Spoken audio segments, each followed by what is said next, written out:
Calculating percentage of amounts with a calculator. There's two methods to doing this, and I'll show you both methods on this video. First method is to find 1% of a number.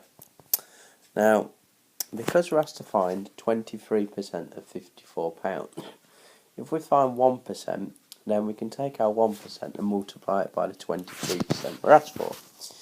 So to find 1%, well, remember, percent means out of 100, so to find 1%, we do our £54 divided by 100, which is 0.54.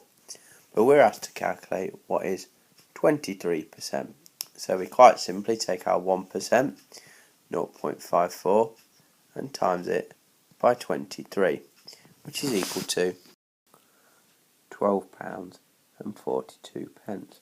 Now, because we're looking at pounds in the question, we should put our pound sign in the answer. So it's quite simple. Find 1%, and because we're asked to find 23%, we take our 1% and times it by 23.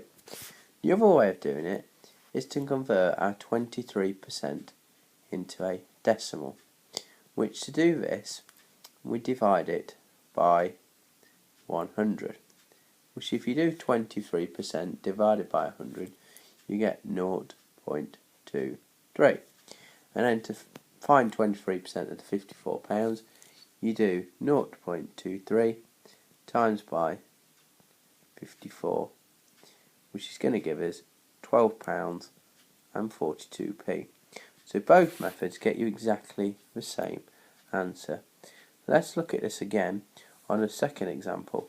So remember, the first example, when we're asked to find 57% of £96, is to firstly find out what 1% is, and because we want 57%, we take our 1% and we times it by 57.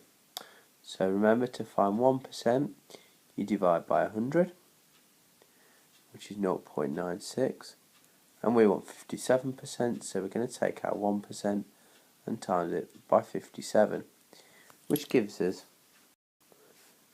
£54.72. Our other method was to convert our 57% into a decimal, and to do that, we divided our percentage by 100, which gives us 0.57.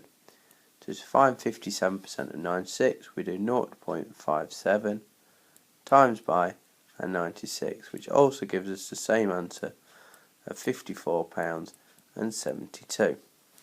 And that's how you calculate percentage of amounts on a calculator using two methods.